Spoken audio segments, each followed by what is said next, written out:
Hello, everybody. My name is Asad, and we are here on our live podcast session with Tashfeen.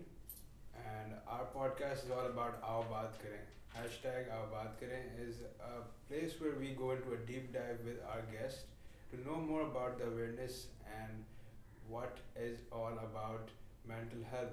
Our topic of today is in regards to Psych Cares, where we will be discussing the stigmas associated with mental health.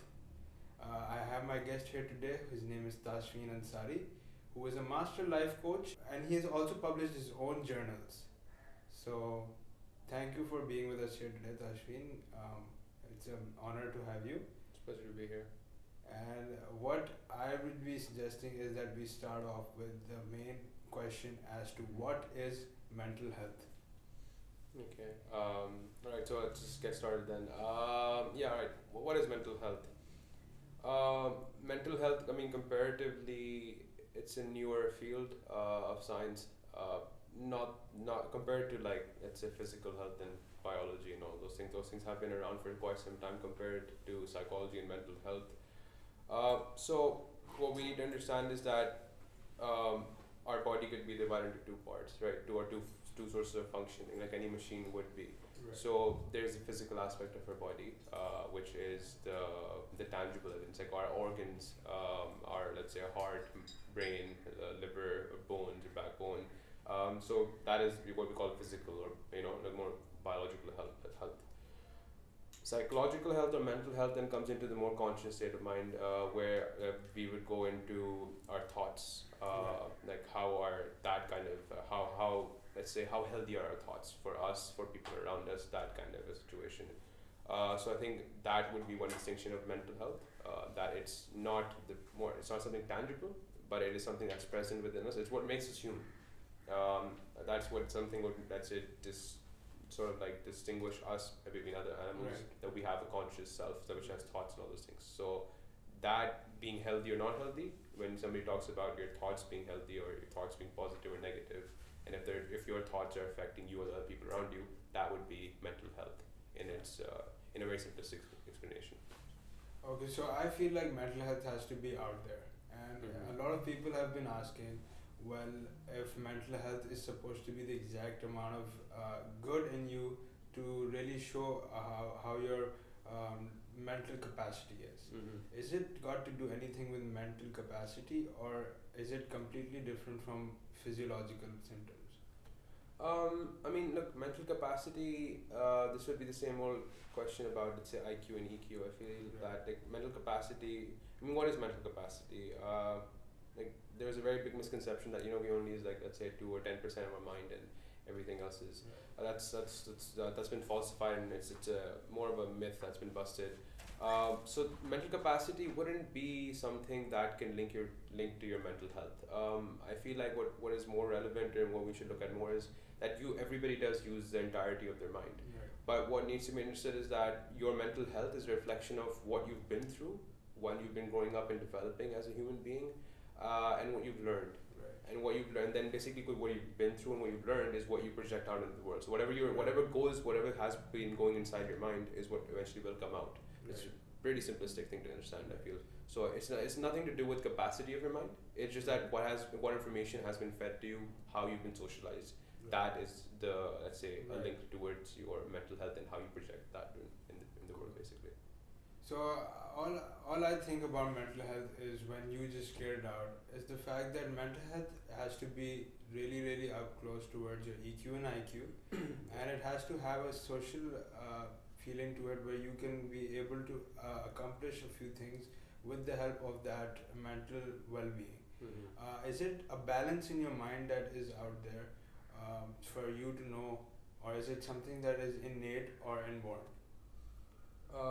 Okay, so I mean, just to clarify, you're asking that, is it more biological or Biological, yeah? or Okay, yeah. So this is an age old debate within Yeah. the field of psychology: is it nature versus nurture.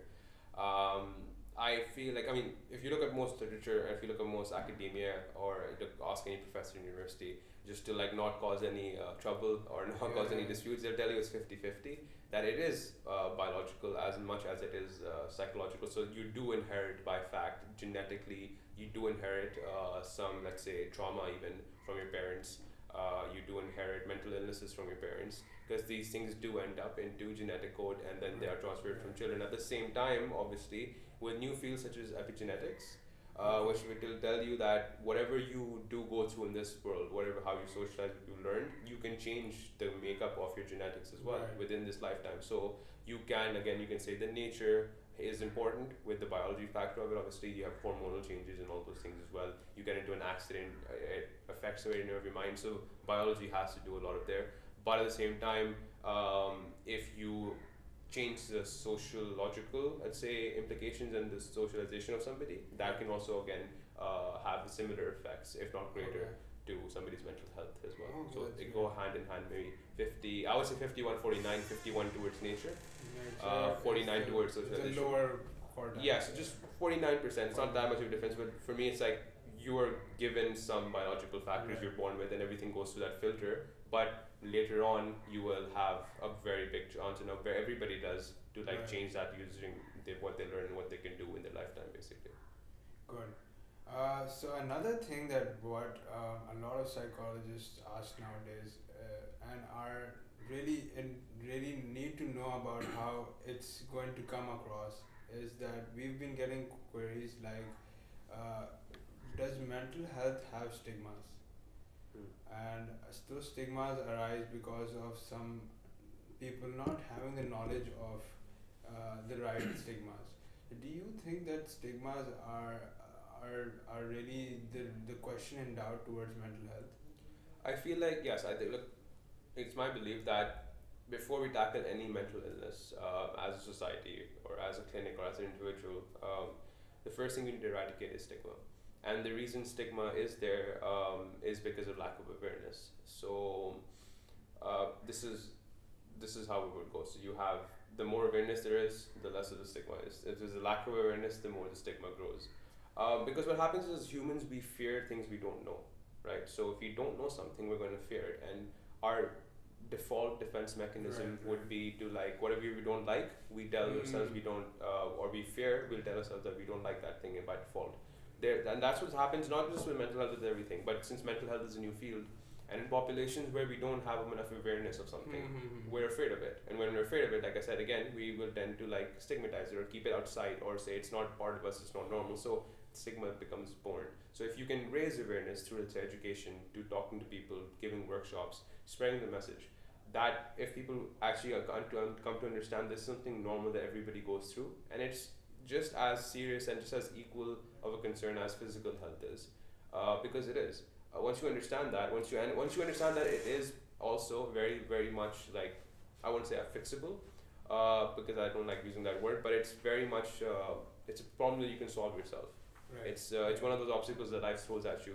Everybody goes through them, and it's nothing that would make you an odd man out, because if everybody goes through them, it's nothing odd. Right. So yeah, it's something very normal. But again, awareness is key to ending stigma in that sense as well. I feel like the awareness part is the most important part. Yeah.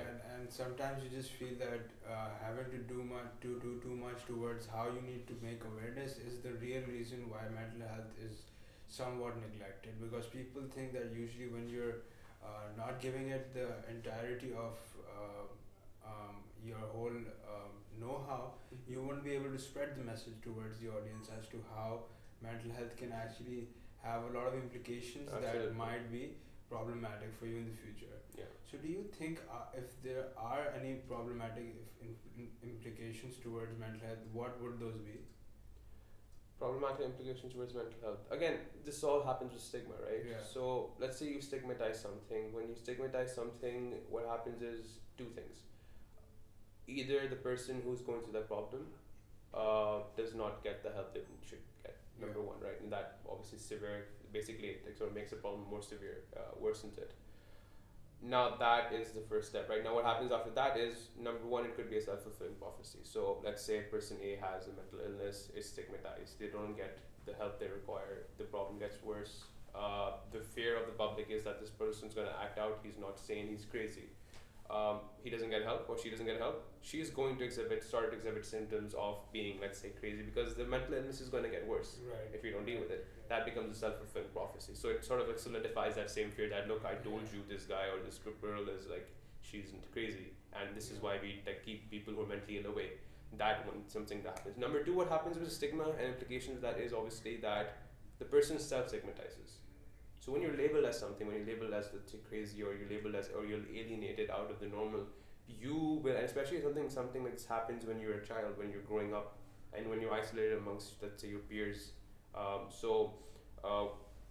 When you're isolated amongst your peers, when you're growing up, that really does have an effect on you. So you start feeling like you're not good enough. Yeah. That maybe I don't deserve these things. So that, in a very developmental, let's say, if you take a chart and you see a child developing, so like you would, as somebody who studies psychology, you would say that, okay, so from 0 to, let's say, maybe 10 is very important. And if you're isolated and alienated because of mental illness or something like that at that age, then growing up, you will always have some kind of trauma or some kind of deficiencies in your socialization and all those things. Right. So it has a very severe effect in the now, and also a very severe effect growing up in the future as well. So it's not just that it affects something right now, but it can also affect a generation of kids who've been stigmatized.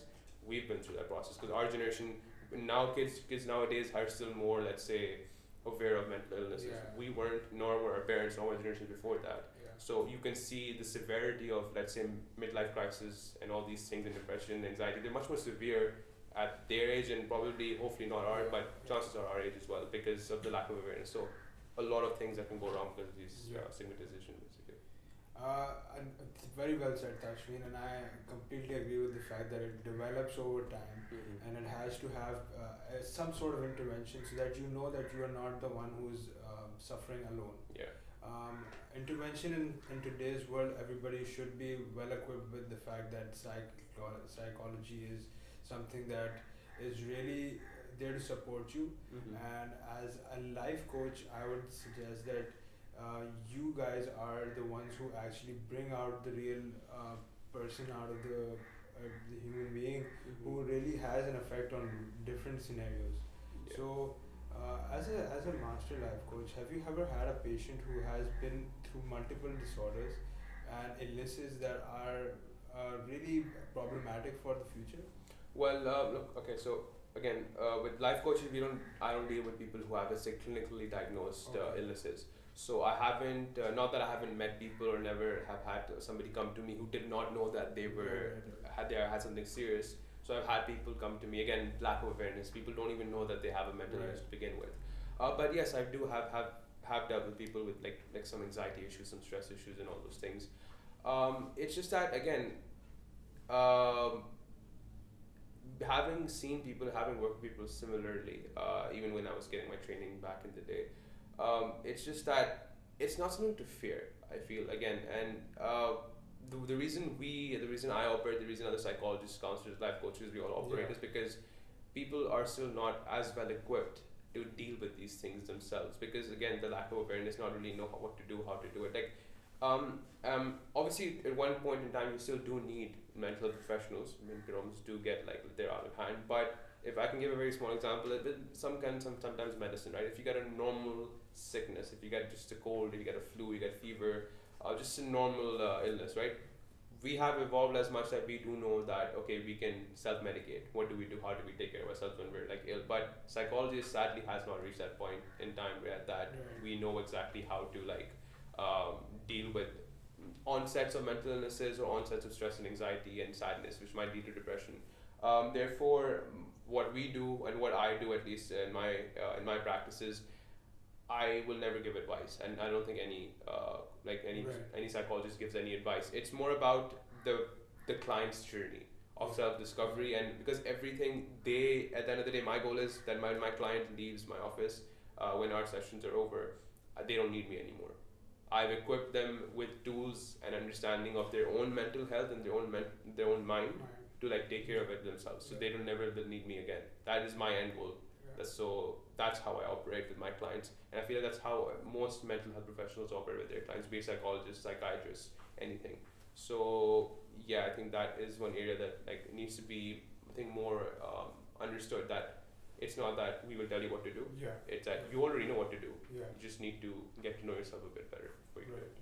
I've heard a lot that depression and anxiety are kind of linked together, and I've even heard that a lot of problems arise because of the fact that people don't know about mental health. Do you think disorders are a reason for people who only have a bunch of diseases, or is it supposed to be something to do with life expectancy and mechanism of how it's both mixture of neurochemicals and chemical neurotransmitters, and is it something to do with those, or how is your mental capacity and well-being jotted down if you were to take down statistics in regards to that?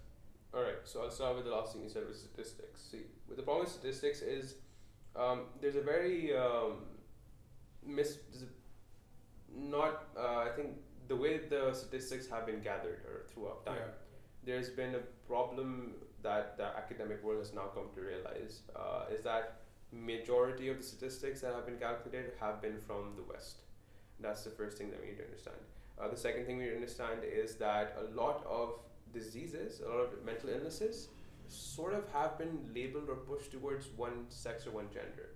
So let's say, for example, a very common one that we would really like more or less associate with boys or male is basically ADHD or autism, right? So most of the data that we have gathered, or most of the research that we have on symptoms and the way it shows out, is through Western males, right? Now that problem is that kids who grow up here, if you're a girl growing up in Pakistan, chances of you being even diagnosed or you even recognizing that you have autism or ADHD or you're on the spectrum is very, very low, because there's no data, there's no research, there's no symptoms for that. And we need to keep in mind that mental illnesses will show different symptoms in different sexes.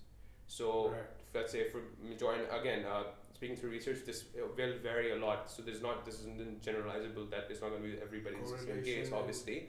Yeah, but let's say with males, you will see that why males are not that much diagnosed with depression is because with males and depression, they will become more aggressive.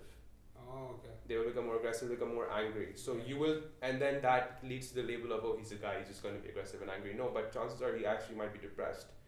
Whereas females might actually be sad, and there's this. So when I say depression and it's labeled, the mental illness is labeled towards a sex or a gender, you would think depression is sad, lonely, just by themselves. Guys will have that as well, but more chances are more of them might actually become more angry, and that might be the onset of depression. Because keep in mind, anger itself again is rooted in, and I always repeat this, is rooted in three things. Anger isn't an emotion; it's a reaction to you being betrayed, hurt, or disappointed. So if you're disappointed, hurt, or betrayed, you might be angry. So that is where anger is coming from. Girls do have more emotional intelligence than guys do, so they automatically know what's going on, so they might become sad automatically. But guys might not even be diagnosed with depression even.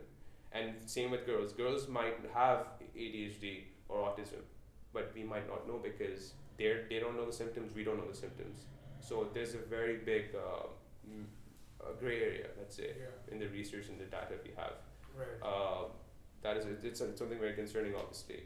But now the academic world has realized this, and we're increasing into statistics and research and all those things. But your question was about, is it more biological or more towards the chemistry of your brain?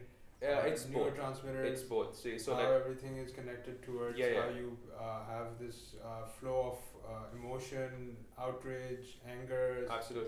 Absolutely. So look, you can have your biology affecting your mental health for sure, but also your mental health does affect your biology. So a common example is when people come to me when they say I'm having anxiety attacks, or like I'm getting panic attacks. So what do I do? So what happens when you're getting an anxiety attack is 2 to 3 things happen. Your heart rate increases, your breathing rate increases, and that physiological change will obviously signify that you would start feeling like, okay, what's going on? I'm anxious, I'm panicking, what's going on? And that leads to your thoughts going on, and then you lose your senses. So the way at least I tell people to like get rid of an anxiety attack is, number 1, accept that you're having anxiety, right? Once you accept it, you can gain control over it. Number 2 is control your heart rate and control your breathing, right? So just like your thoughts or your your breathing initiated negative thoughts. If you control that breathing, those negative thoughts might go away, and then you take control of your senses by looking at things around your room, touching them, trying to hear sounds. So it's just a very short way of like, you know, it's a grounding technique. So what's that purpose of me telling you this is that your biology affected your psychology, but if you take control of your biology yourself, then that will again, if you calm it down, their anxiety goes away. That means there's a very strong linkage between what you're feeling and what you're thinking. It's a minute difference too, as to when you get the realization that you're having some sort of problem, whilst you already know what you have to do. Yeah. And sometimes it's like you said, a gray area that is formed beneath these two things. Yeah. So that people usually have that assurance towards their mental health. Yeah, absolutely. And it's really problematic for the It is, because like, you know, like you have neurotransmitters like you talked about. You have like the most famous ones, the dopamine. You have oxytocin. This is known as the hormone of love. Dopamine is something that makes you happy. All these things we do find in foods we eat, when we exercise. Sometimes these reason people go into drug abuse is because whenever they take a drug, they get a dopaminergic release in their mind, and that makes them feel happy. So they're doing it for the mental reason. But then again, it's the same thing, because they know they're gonna smoke or they're gonna basically abuse drugs, and they're gonna become happy. So that is where addiction lies. Addiction does not lie in the action. Addiction lies in the reaction of the mind, or the biological reaction that follows suit. So yes, it's the same reason people fall in love, because when you're in love, your mind releases oxytocin. Oxytocin again will make you happy. What is serotonin, by the way? Serotonin is similar to dopamine. It's sort of like, again, it's a hormone that releases, which makes you happy as well. So dopamine and serotonin work hand in hand. So let's say people are depressed, you're giving SSRIs by psychiatrists. Sometimes if you're like severely depressed, SSRIs are serotonin inhibitors basically. So if you have a low level of serotonin, it'll increase it. When serotonin levels increase, again, the linkage between your biology and mental health. Again, if your serotonin increases, that will automatically also, let's say, increase your mood.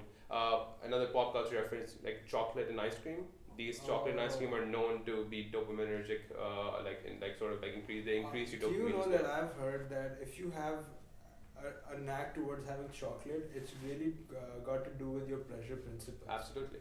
So what do you think of that? That's true, because again, look, this is what forms addictions, right? So it's that feeling you're chasing. It's not that action. It's what you get, the feeling you get afterwards. So anybody who abuses anything, if you're addicted to anything, whatever you're addicted, even smoking. So again, this is one example I give to people who would get anxious, and then they say, well, I would ask them, like, what do you do when you get anxious or stressed out? They're like, oh, I smoke.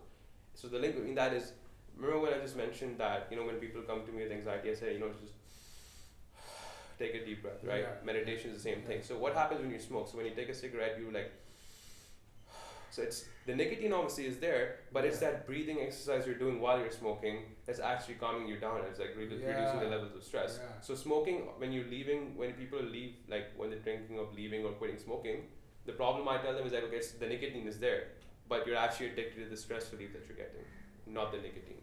So that's it's an addiction of that as well. So it's a mental addiction as well as a physical, that action you're addicted to as well. So there's a lot of things going on too. So again, it is chasing that high, chasing that feeling, or running after that. That feeling of notion towards self-satisfaction. And it's sort of like also you're in a position of control. You know that I'm going to do this and I'm going to feel better. So it's you want to be in that position of control as well. So that also is something that adds into the whole equation. How do you control your anxiety, by the way? You can't control your anxiety. See, anxiety is uprooted within a lot of past stuff you haven't addressed, right? So again, that same thing when I tell people to accept anxiety, that's the best way to get rid of it, is because the longer you distract because we just start to distract ourselves when we get anxious. Thoughts come and go, you just need to know that. You need to, because your mind is working for you, right? You're not working for your mind. So once you accept anxiety, be like, alright, I accept that I have anxiety, and you're going to go away soon enough. But if you keep distracting it, the same example I gave everybody, don't think of a pink elephant, don't think of a pink elephant, don't think of a pink elephant. You're gonna keep thinking of the pink elephant. Once you say, okay, there's a pink elephant in my head, fine, it's gonna go away because you accepted it. It's gonna process itself through your mind. Is gonna do its own thing, and it's just gonna go away. But if you keep distracting yourself, then your mind is more in control. You're fighting it. Don't fight it. Accept it and face it. The longer you run away from something, the more it chases you. So you have to turn it at one point in time. there's a very famous saying in literature. If you ever notice, like the hero of the story will always go and hunt the dragon down in its own lair, because Right. that's the only way you can beat a demon. Whenever the dragon comes to the town itself, it's going to cause destruction. So you need to go and have the element of surprise and control in Right, facing that demon, right, because right. at that point in time only you're in power control Right, position. right. Same with anxiety, same with any mental illness, and same with any obstacle you have in your life. You need to face it yourself. Right. Don't run away from it, because otherwise that's sitting in power. Well, we had a lovely conversation with you today, Tashfeen. And once again, Tashfeen is a master life coach who runs his own and is the founder of Psych Bridge. Am I saying it right? Psych Yeah, Bridge? it's absolutely. And he is, which is an NGO, and he has also done multiple journals as publications for himself. So please hit him up on his social media, and his name is going to be in our caption down below. So it was a pleasure talking to you about You too. mental health and how it's associated with different problems and how stigmas arise and how things are generated towards your equilibrium towards being mentally stable. We would like to really thank you again for having us here. Thank you. And yeah.